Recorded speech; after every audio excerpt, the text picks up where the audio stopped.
ये अमन बिक रहा है, चमन बिक रहा है, गरीबों के तन का कफन बिक रहा है, बाजारों में राधा का तन बिक रहा है।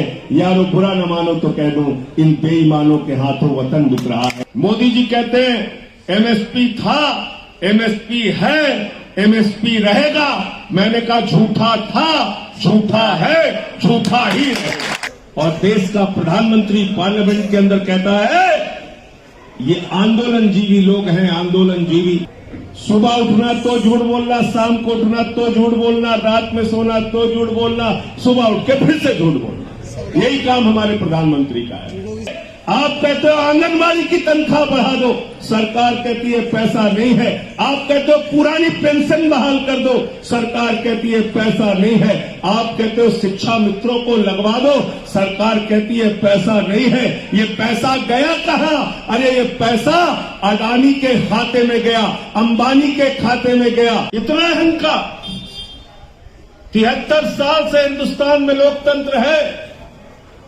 90 दिन से किसान सड़क पर बैठ के गिड़गिड़ा रहा है, सरकार से गुहार लगा रहा है। इनका एक विधायक कहता है इन लोगों को तो सूट कर देना चाहिए, इनको जूते से मारा जाएगा। गुंडागर्दी की पराकाष्ठा, अहंकार की पराकाष्ठा। 200 लोगों की शहादत हो चुकी है इस किसान आंदोलन में।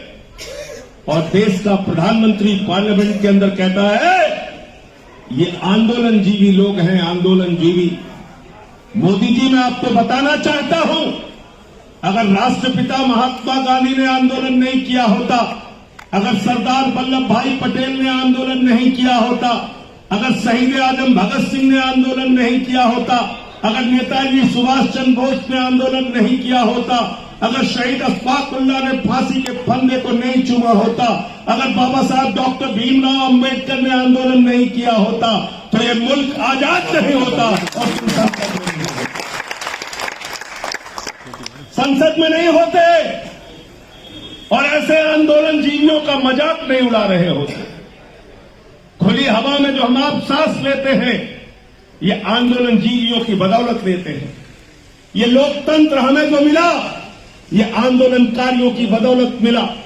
ये संविधान जो हमें मिला, ये आंदोलनकारियों की बदौलत मिला। इसलिए मैंने पार्लियामेंट के अंदर भी कहा, यहां भी कह रहा हूं, हम आंदोलन जीवियों को सर झुका के प्रणाम करते हैं। उन्होंने कभी अंग्रेजों की दलाली नहीं की, उन्होंने कभी अंग्रेजों की दलाली नहीं की, उन्होंने कभी अंग्रेजों से माफी नहीं मांगी। उन आंदोलनकारियों ने हिंदुस्तान को आजाद कराया। हम उनको सर झुका के प्रणाम करते हैं, नमन करते हैं। साथियों और दोस्तों, कहा जा रहा है इस बिल में काला क्या है? मैं पूछना चाहता हूं, इस बिल में सफेद क्या है? क्या नहीं है इस बिल के अंदर काला? आपने एमएसपी की गारंटी का एक शब्द इस बिल के अंदर नहीं लिखा। मोदी जी कहते हैं एमएसपी था, एमएसपी है, एमएसपी रहेगा। मैंने कहा झूठा था, झूठा है, झूठा ही रहेगा।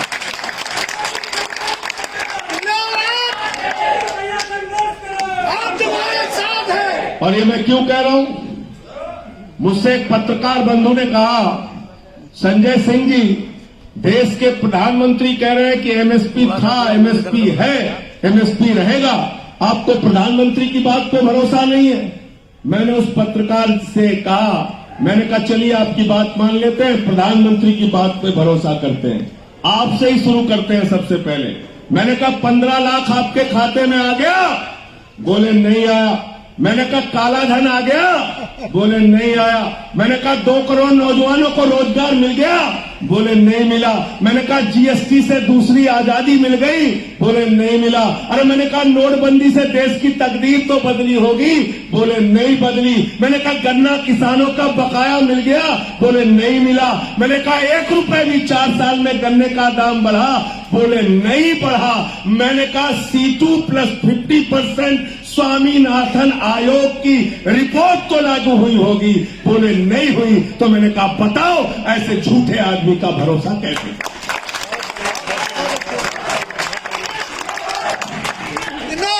बताओ कैसे करने भरोसा? करने भरोसा? जोर से बोलिए, भरोसा करने लायक है क्या? बताओ, हर चीज में झूठ बोलना, सुबह उठना तो झूठ बोलना, शाम को उठना तो झूठ बोलना, रात में सोना तो झूठ बोलना, सुबह उठ के फिर से झूठ बोलना, यही काम हमारे प्रधानमंत्री का है।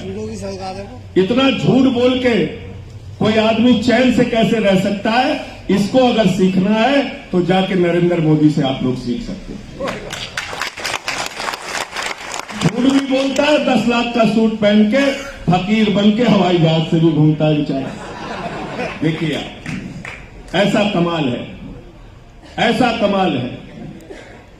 130 करोड़ देशवासियों, 130 करोड़ हिंदुस्तानियों, हम माताओं बहनों, हम भाइयों बहनों, हम मित्रों से कहना चाहते हैं, हर भाषण में ही बोलते हैं ना,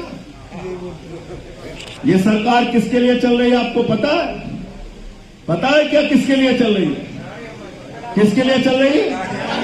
किसके लिए? और आगे नहीं नाम याद आ रहा। नीरव मोदी किसका? मोदी का। नितिन संदेशरा किसका? मोदी। मेहुल चौकसी किसका? ललित मोदी किसका? विजय माल्या किसका? सारे पूंजीपतियों ने कितना रुपया लिया मालूम आपको? पता है? 11 लाख करोड़ रुपए। 8 लाख पुराना आंकड़ा बता रहे हो लोकेश तिवारी, ठीक से पढ़ लो। 11 लाख करोड़ रुपए।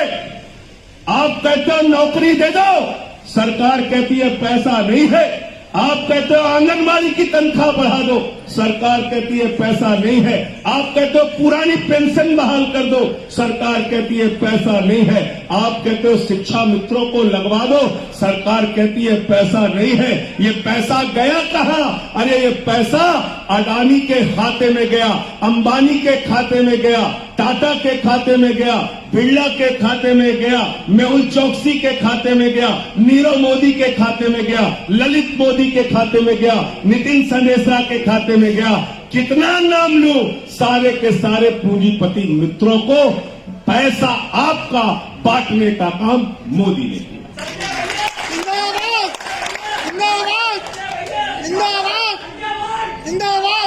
130 करोड़ हिंदुस्तानियों ने, आप 130 करोड़ हिंदुस्तानियों की बात करते हो ना मोदी जी?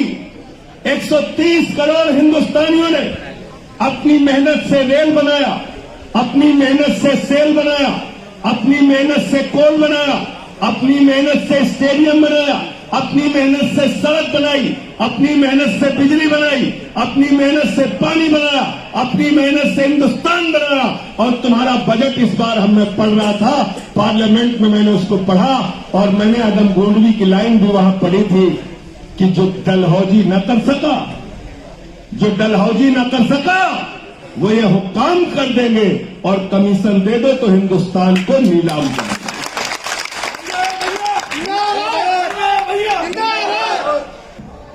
पेट्रोल का दाम, डीजल का दाम, गैस का दाम, पहले सिलेंडर लेके घूमती थी स्मृति ईरानी जी, अब कहां गया आपका सिलेंडर? कहां गया महंगाई के खिलाफ प्रदर्शन? कल मैं निर्मला सीतारमण जी को सुन रहा था, बोले भाई पेट्रोल डीजल का दाम हमारे हाथ में नहीं है, हम क्या करें? इसके लिए तो रेगुलेटरी बॉडी बन गई है, वही दाम को तय करती है, हमसे कोई लेना देना नहीं है।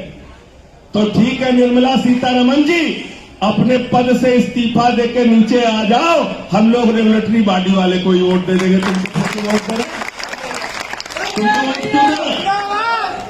क्यों वोट दे रहे हैं तुमको? अभी अनाज भी आप बेचने पे लगे हुए हो। क्या लिखा है इसमें कानून में, पढ़ा है कि नहीं आपने? लिखा है असीमित भंडारण की छूट। इसका मतलब क्या हुआ? सस्ते में किसान से अनाज खरीदा जाएगा, गेहूं खरीदा जाएगा। अडानी धर्म, अडानी धर्म में जमाखोरी जाएगी, मोदी धर्म में कालाबाजारी, मोदी धर्म में महंगाई, ये मोदी जी कह रहे हैं। मान ली जाए उनकी बात? मानना है क्या? नहीं। और जब चावल 100 रुपए किलो बिकेगा, आप जाओगे निर्मला सीतारमण जी के पास, आप कहोगे 100 रुपए किलो हो गया वित्त मंत्री जी चावल, आप कहोगे 80 रुपए किलो गेहूं हो गया, मोदी जी क्या करें? बोले हम क्या करें, ये तो अडानी तय करता है, हमसे क्या लेना देना। क्या कहते हैं, जब आप पूछिए 11 लाख करोड़ रुपए बैंकों से पूंजीपतियों का बांट दिया, बोले संजय सिंह जी आप तो कम पढ़े लिखे, एनपीए हुआ है, एनपीए हुआ है, कर्जा माफ नहीं किया। एनपीए का मतलब क्या होता है? बैंक से पूंजीपति का नाम बाहर कर दिया जाए, बैंक से पूंजीपति का नाम खाते से बाहर कर दिया जाए। अब नदीम अंजुम जी अलीगढ़ यूनिवर्सिटी में पढ़ते थे, चाय वाले का 5,000 रुपया बाकी हो गया, रोज रोज इनसे मांग रहा था, इन्होंने कहा भाई खाते से नाम हटा दो तो आगे का पैसा देंगे।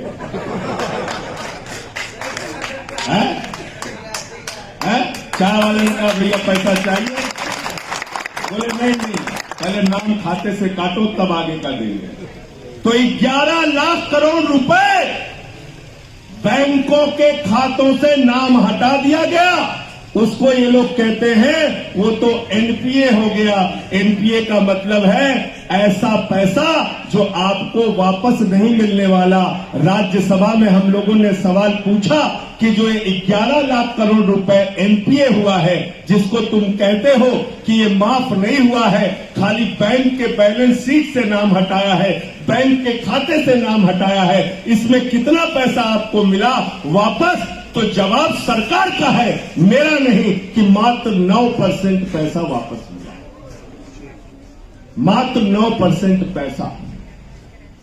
तो मैं मोदी जी से कहना चाहता हूं कि भैया जैसे एनपीए आपने अडानी का किया, जैसे अंबानी का किया, जैसे नितिन संदेशरा का किया, जैसे ललित मोदी का किया, जैसे विजय माल्या का किया, जैसे मेहुल चौकसी का किया, जैसे नीरव मोदी का किया, ऐसे ही एनपीए हिंदुस्तान के नौजवानों का भी कर दो, किसानों का भी कर दो, जिन लोगों ने घरों के लिए कर्जा लिया है, दुकान के लिए कर्जा लिया है, कम से कम चाय की दुकान लगाने वालों का तो एनपीए कर दो। 11 लाख करोड़ की चोरी हो गई, आप लोगों को कोई फर्क नहीं पड़ता। आपको हिंदू मुसलमान जाति धर्म इससे फुर्सत ही नहीं। इसलिए इस देश के बारे में सोचो, इस देश के बारे में चिंता करो। कहां पहुंचा दिया आपको इन जमाखोरी, कालाबाजारी, महंगाई, सभी संपत्तियों को बेचना, हिंदुस्तान की बैंकों को खाली करना। एलआईसी का क्या नारा है? जीवन के साथ भी, जीवन के बाद भी। आज उस एलआईसी को बेचा जा रहा है। बताइए आप, 3,000 कमाने वाला भी 200-300 रुपए जमा कर देता था, करता था कि नहीं करता? वो भी बेच रहे हैं। तो इसलिए साथियों, बीएसएनएल बेचा, हीरा कंपनी थी आपकी, उठा के सब दे दिया।